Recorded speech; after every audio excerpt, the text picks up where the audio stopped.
The UK in the early 90s was far from perfect. The Thatcherite era left the UK with a gap in income inequality that had been steadily rising since the 70s. One of the groups most affected by this were the working class living in urban areas. Disenfranchised from the state that had left them in this state, they needed something which reflected how they felt. They needed a voice. They needed an escape. Enter jungle.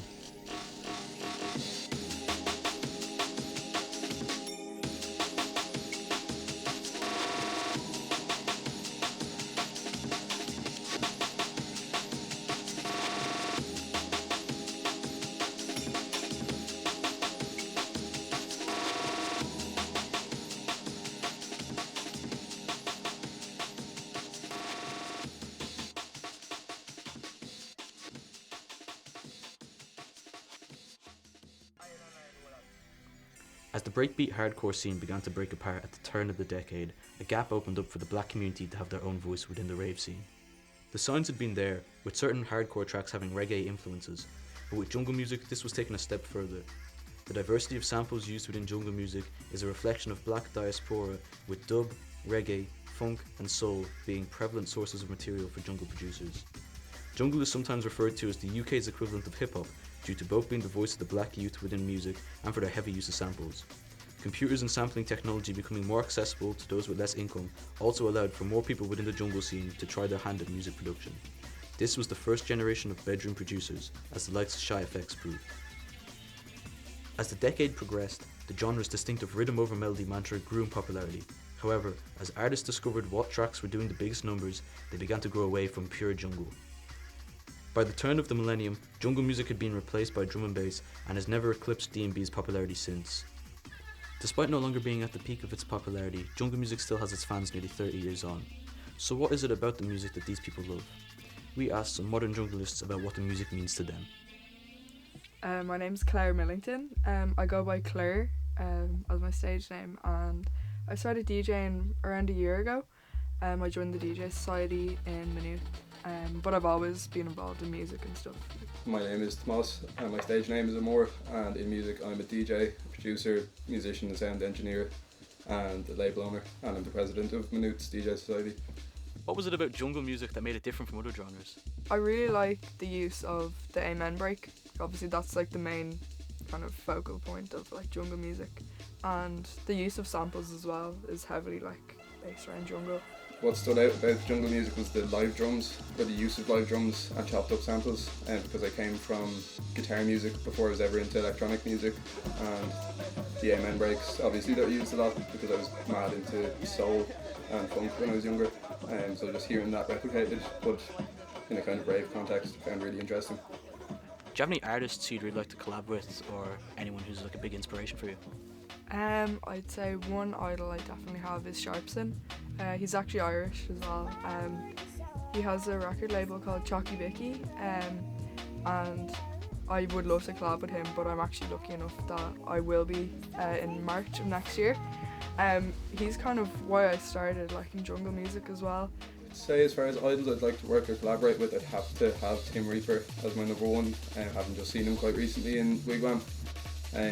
His style of jungle, the slightly faster BPMs and really hard rave elements that he has to it I find really interesting. And then he doesn't do as much jungle anymore, but Donald Sharpson, who runs Chocky Vicky Records in Ireland, has been a hero of mine since I started DJing, so I'm hoping to work more with him in the future. I've played some of his gigs, but hoping to take it to the next step. Do you feel like jungle music is having a resurgence in popularity?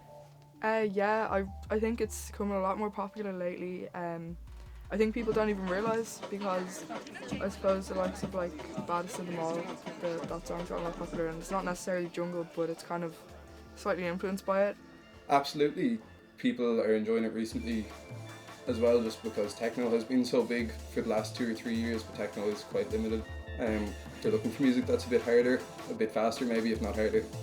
And on top of that, there is the appeal that a lot of these old jungle records are available on vinyl, and there's something really nice about owning tactile music, rather than just using streams which techno is normally released on. Do you ever get nervous about playing jungle music for a DJ set, like that maybe the crowd won't fuck with it? I get nervous all the time, but that kind of, like, it's exciting as well. I love playing stuff for people that they might not think they like, but then they end up really liking it. definitely get nervous playing jungle in DJ sets. It is still quite niche, and it can be really hard to drum up a crowd for jungle. But it's just a matter of introducing it through tracks and through familiar artists like that Thor Moy and the Flume tune. So it's just a case of easing people into it, and normally people do enjoy it. Is the fact that it's niche part of its identity? Like if it was mainstream, it would lose what makes it special? Yeah and no. I suppose everyone, like, because jungle is such a niche at the moment, I think it kind of adds to the fact that everyone's so nice and like kind of friendly, and it's such a like community. Yeah, I do think breaking through to full top 50 mainstream could be possibly a bad thing for jungle music. It's from the underground, and there's also a lot of socio-cultural context in it that needs to be understood, properly played, like understanding where the UK-based scene came from, and just paying respect to especially the black musicians that started jungle, that made it what it is. So hopefully if it goes to the mainstream, that's learned about, but it rarely is with these genres. So I think possibly a mainstream breakthrough could hurt jungle as much as it would help it. Jungle music is very multicultural. Do you think that it's a very like open and accepting circle because of that? Absolutely. I suppose like it's not about a race thing, it's not about a gender thing, it's not about sexuality. It's just about like everyone coming together and like enjoying music as a whole, and irrespective of where you come from or what you believe in. So I would definitely say it's very diverse and very welcoming. I've absolutely found jungle of all the electronic music scenes to be the most open, the most diverse and the most welcoming, and I think that can be traced back to its roots in the underground. As I said, it came from black subcultures, it came from marginalised people, and I really like to think it's held on to that spirit. I know a lot of Irish techno events, of course you're going to get a lot of people that look like me at them, which isn't always the most welcoming to people to see a load of white guys there, and it can be problematic, as I mentioned, with the cultural background of jungle, but I think the people involved in jungle in Ireland, and from what I've seen in the UK, are definitely among the most accepting for everything. Did jungle music make you think differently about anything, or open your eyes up to anything different that you hadn't thought about before? Absolutely, yeah. Jungle made me look further back, I suppose, at the dancehall communities, and especially London and Manchester in the late 80s and early 90s. And to just sort of understand, it kind of mirrors punk, which is one of my other favourite genres, which was part of its appeal as well. That background, that bedrock in sort of social struggle, and the idea of the illegal raves, the sound system culture, that the spirit of rebellion was there and always has been.